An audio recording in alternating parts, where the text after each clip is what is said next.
Quinn, start with you after a couple of days to reflect and look back. How do you look back on both the season as a whole and then the way the series against Edmonton ended ultimately?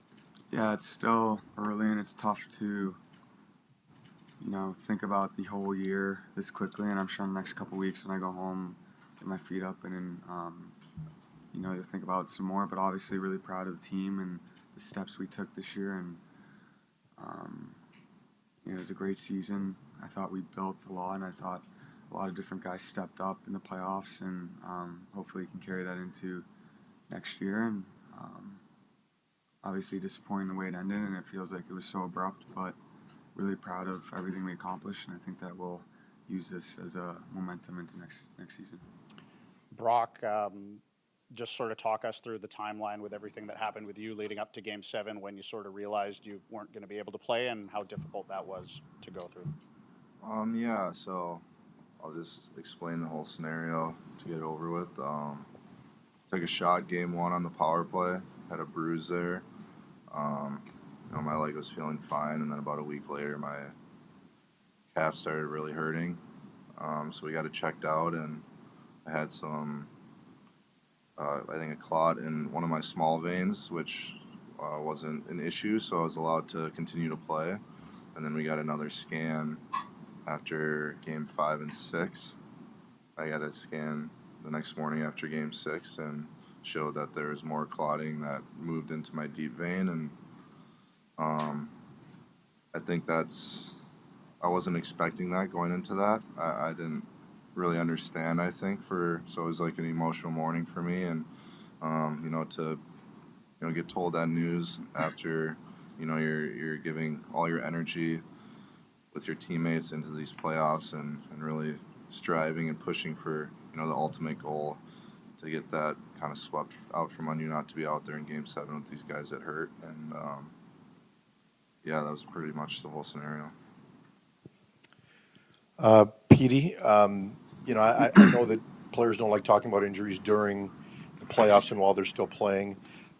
Did an injury have any impact on, maybe your decline in numbers late in the season and into the playoffs?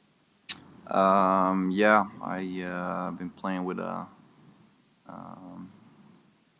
bad knee since January, or it's been like a nagging injury. So the longer it went, the more pain I felt. But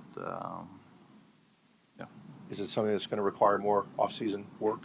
No, it just needs time to heal, time to rest, then rehab as soon as I get back home again. And Quinn, for you, same thing. I mean, it looked like Nashville did everything they could to be physical on you. Was there any more to what happened there? Were you dealing with any injuries as the playoffs went? No, I think that at this time of the year, everyone's feeling tired or has something going on or a little soreness. But, for me, I felt good and good enough to play at my best, and that's what I tried to do.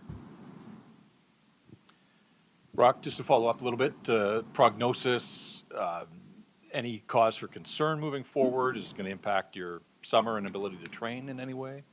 No, I'm on blood thinners, so, I just got to be careful, if you cut yourself or hit your head. So, but no, I'm good to train and skate. Obviously just with the precautions of not really trying to hit my head or anything when I do skate.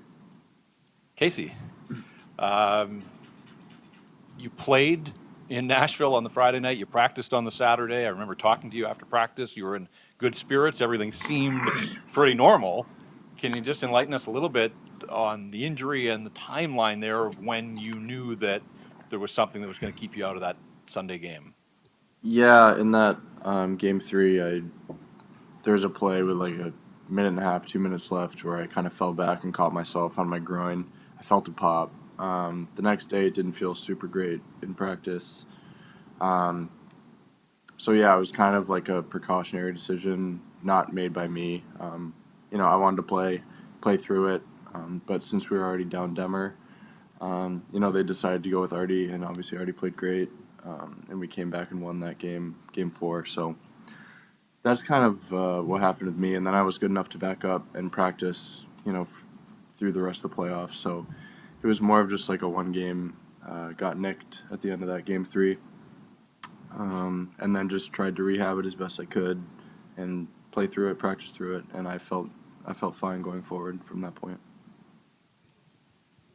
Elias, you've long said that you want to be the absolute best that you can be, one of the best players in the NHL. What did you learn from these playoffs that will help you get there in the coming years? Definitely has made me hungry to get back into playoffs. I believe we have something good building here, but just like on a personal level, just areas that I feel I can be better, and take those stuff into my summer training, when I talk to my trainers, and try to become an even better player for next year. And Quinn, your game took a big step this last season. Do you believe that there is another step you can take this off season based on what you saw in the playoffs as well? Yeah, I think that I believe that the work you put in the summer, you can really get a lot better than some other players that maybe don't put that work in, and over a course of a couple years that can really help your game. So I feel like this year I was able to play at a high level, and I feel like I just got to do the same thing this summer and then come back ready to go. And the next couple weeks I'll reflect and try to enjoy some time off, and then like I said, we'll get back to work. Quinn, you've always contended that you're as good as anybody at your position, but you've always said the playoffs are the true measure. What did you learn? What's that? What did you learn in the postseason? Because you've always said that's the true measure. Yeah, for sure. It's a good question. I think just again, it's so quick and it's so abrupt. It's been 2 days. I haven't really wanted to think about hockey up to this point, to be honest. But I think that just learning how tight the game is out there, and it's obviously I think the travel was different. Obviously, in the bubble, we didn't have to move, but I did get an experience there with how tight it is and how physical it is, and playing the same team over and over. But I think just going into next year, I'm just going to focus on the same things that I've always focused on, and try to continue to get better as a player in person, and become a better leader. And I think all those things will help me and the team.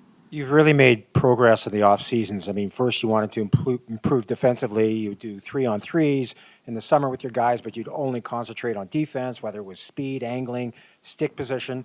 Then you wanted to work on your shot, and you found ways to get it through and make other moves. This was different. I mean, you were targeted in the postseason, physically, positionally. How can you train to get better at that, knowing that you're the guy they're coming at, whether it's single, double teaming? How can you improve on that in the summer? Yeah, I mean, honestly, I liked my game in the playoffs, to be honest. I thought I played pretty solid, and it would have been nice to pitch in a little bit more offensively. And I think the main thing would be the power play. How we struggled there at the end, but for the most part, I liked my game. I thought I was really solid defensively.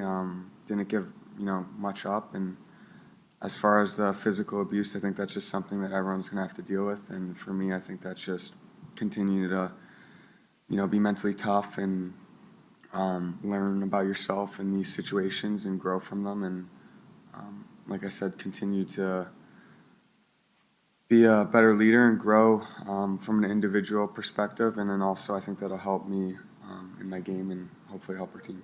Just a quick follow on the power play. I mean, it's kind of an embarrassment of riches. It looks so good on paper. You've always contended this is a top 5 potential power play in the league. Why did it struggle so much? Yeah, I mean, there's some frustrations with that, and we should be better. And again, it is really, it's only been 2 days, and I haven't really thought about it too much. But as I'm sure the summer comes along, really think about different things and what we want to see on it and how we can be better at it. And I mean, it obviously is frustrating just because we should be, an elite group, and we did really well against Edmonton in the regular season on the power play, and that couldn't really transfer over to the playoffs. We got PJ, Thomas, Chris, and Ian, and then we got this. Elias, just with, you mentioned the knee, you were at such a high, like you were the third star of the month for the whole league in January. When you look back at your season now, what's the takeaway for you? What are you looking at from last year or from this season for your lesson for next year?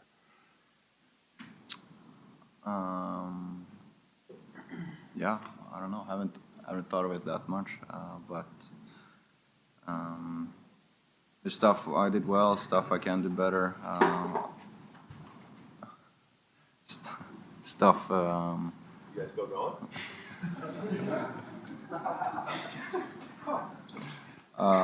Sorry, I asked to say again. Just you were at such a high at the end of January, and then Yeah. obviously this knee problem slows you down. You look back at the season? What's the takeaway you think for you?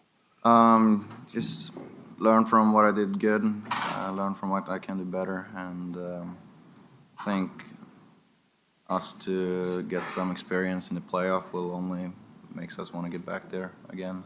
So I know what I need to work on, and but I think as a whole team, it will be. It's good we got a playoff experience. Obviously, we would love to keep playing, but yeah, I'm excited for what's ahead. And then Brock, your season was remarkable, given everything. How do you look at this season? How do you repeat this season next year? I honestly just think you have to have the same mindset. Like, you got to feel that hunger and that drive, and that starts in the summer. Huggy talked about it. You know, it takes a lot of hard work and focus, and you know, personally, I didn't think I was great the second half of the year, and I think, you know, that's kind of the next step for me is being a little more consistent. You know, and that's, you know, I still haven't thought about it a ton. Just in my short time of reflection, I've thought about it, but you know, there's definitely ways to take care of your body or whatever to make sure you don't get, you know, mentally tired or whatever in that time. But you know, I think I'm really driven, especially, you know, getting this taste with these guys in the playoffs. You know, we were right there. We were so close, and I think that's really exciting, and that's going to continue to push me this summer. Brock, there's. Oh, sorry. I had the order wrong. Quinn, just wanted to ask, it's your first full season with Rick talking behind the bench. We hear from him every day, but I'm curious, what are some of the things that he's brought to the players that maybe we don't talk about or we don't see now that you've had him for a full year? Yeah, obviously, you know, first off, really happy for him that with the award he won yesterday. It's you know, incredibly hard to win, and he deserves it. But I think he just the systems and consistency, or I guess you could say, that he brought in, and with the systems that everyone knew what their job was, and you know, he kept everyone accountable on that side. And then from a human relationship side, he was just someone that you could always talk to, and you know, very approachable, and has been in your shoes, and has that open door policy. So I think with the structure and the person he is, I say those are the two things that are very rare that, you know, sometimes a lot of other, you know, people aren't lucky enough to have. Elias, considering this season, the speculation around your contract, that deal getting done, the injury that you sustained midway through, going into a sort of quieter summer, how much do you welcome that? How can you use that for fuel next season? Yeah, it will be nice to get a break from everything. Obviously, it's been a very noisy season in terms of contracts and yeah, how shit I've been the last 3 months, you guys said. So it'll be nice to just get a break from that, but I'm just excited to get a little break here and then get back on the horse again, train hard, and come in best shape possible for next season. And then, can I ask one more? Perfect. I just want to ask Brock, there's been a lot of talk, obviously, about your goal-scoring totals, but over the years, you've been able to work on your defensive game. You had a big defensive bounce back this season, the work at the net front, the deflections, and we almost sort of saw it all come together in the playoffs before your absence in Game 7. When you think about the way you were able to elevate your game, is there something you can take from that in terms of the process that you've put into making yourself a more well-rounded player? Yeah, I think it just proves to myself that I think there's another level there, and you know, I know at least in my line we took a ton of pride in, you know, when we were playing against Connor and in the playoffs to try and shut him down, and you know, even top lines throughout the year. And you know, it's a role I really haven't had before, and I try to embrace it as best as I could, and just to feel that that we can go out there and we can shut down those top guys. I think it gives a lot to my confidence, and it's something that I definitely think I can build off of for next year. Last one for Brock. If I can take you back between 6 and 7, you've been through a lot in your personal life or perspective, but in terms of just hockey and injuries, is that the hardest news you've had about missing a game, and it turns out to be a 1-goal game? Do you feel like you could have made a difference? Of course I feel I can make a difference. Especially like talk about the defensive game. I thought we were doing a pretty good job on Connor for most of the series, and obviously home ice, and you can get your line against them or whatever. But I'm crushed. Like I wish I could have been out there with the guys, and obviously a 1-goal game. I felt that. Of course, I'm sitting there and saying, yeah, I could have scored in this game. You never know what would have happened if I played, but I would have done anything to be out there. And I asked if I could play and try and push them, but obviously the risks are too big, and I had to look, protect my future, and don't want health issues moving forward.